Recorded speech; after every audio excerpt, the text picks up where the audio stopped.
ડાંગમાં સાપુતારા નજીક આવેલા ચીખલીમાં કિશોરભાઈ ચૌધરી નામના ખેડૂતે આ રીતે તૈયાર કર્યું છે સૂર્યમંડળ ખેતી મોડલ, જેમાં મિશ્ર પાકોનું વાવેતર કરાયું છે. સૂર્યમંડળના આકારમાં વલયો બનાવીને આ ખેતરમાં શાકભાજી, કંદમૂળ, વેલાવાળા પાકનું વાવેતર કર્યું છે. આ તમામ પાકોની ખેતી પ્રાકૃતિક પદ્ધતિથી કરવામાં આવે છે. કોઈપણ જંતુનાશક દવા કે રસાયણનો ઉપયોગ વિના આ ખેતી કરતા હોવાનો કિશોરભાઈનો દાવો છે. સૂર્યમંડળ ખેતી મોડલને જોવા અને જાણવા માટે અનેકો લોકો અહીં આવે છે. દાવા પ્રમાણે આ પદ્ધતિમાં ઓછા પાણીથી ખેતી કરવી શક્ય બની છે.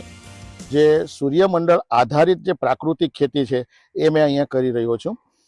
એની અંદર જે છે તે 3 ભાગ પાડવામાં આવેલા છે. એની અંદર કંદમૂળવાળા પાકો, લીલા પાંદડાવાળા જે શાકભાજી જે છે તે લઈ શકાય, એટલે કે જેને આપણે ભાજી કહીશું તે, અને એ ઉપરાંત જે બીજી જે 7-8 પ્રકારની આપણે શાકભાજીઓ, રીંગણ, ટામેટા, મરચાં, બ્રોકોલી વગેરે લઈ શકાય છે. અને વેલાવાળા જે પાકો છે એને ફરતેથી લઈ શકાય છે. અને આ જે પાક જે છે તે એટલા માટે કે ઓછા પાણીથી થઈ શકે છે, વાપસાથી થઈ શકે છે, અને સાથે સાથે એની અંદર કોઈ પણ પ્રકારનું નિંદામણ કે નહીં આવે, એટલે જે ખર્ચ છે એ ઝીરો આધારિત ખેતી થઈ શકે છે.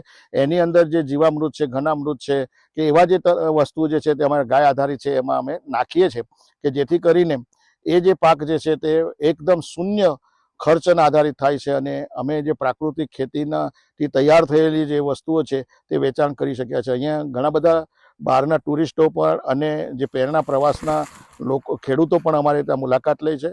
અને સાથે સાથે જે શાળાના વિદ્યાર્થીઓ જે છે, જેનો વોકેશનલ ટ્રેડની અંદર એગ્રીકલ્ચર ટ્રેડ છે, એ વિદ્યાર્થીઓ પણ મારી અહીંયા મુલાકાત લે છે, મારે ત્યાં ઇન્ટર્નશીપ કરે છે. આ ઉપરાંત જે કેટલાક જે બેકાર યુવાનો છે, એને ખેતીનો રસ છે, એ લોકો પણ મારે ત્યાં અહીંયા રહીને 5 દિવસ રહીને આ ખેતીઓ શીખે છે, અને એની ઘણી બધી સફળતાઓ પણ અમે જોઈ છે. આજે અમે અહીંયા કિશોરભાઈના મોડલ ફાર્મ પર ઊભા છે. સરસ એવી પ્રાકૃતિક ખેતી કિશોરભાઈ કરે છે. અમને નવું જાણવાનું મળ્યું. સામે એક ખેતર છે, એમાં એમણે સુંદર સરસ મજાનું સૂર્યમંડળ મોડલ ફાર્મ તૈયાર કરેલું છે અને નવું જાણવા મળ્યું. અમે પણ આ સૂર્યમંડળ અમારા ખેતરોમાં જઈને બહેનોને એક મોટું પ્રાકૃતિક કૃષિ મંડળ છે, એમાં બહેનોને જઈને અમે શીખવશું ને આ બનાવવા માટે બહેનોને પ્રેરિત કરીશું. અને અહીંયા કિશોરભાઈના મંડપમાં ખૂબ સરસ કારેલા છે. કારેલા એકદમ 100% પ્રાકૃતિક અને ઓર્ગેનિક છે.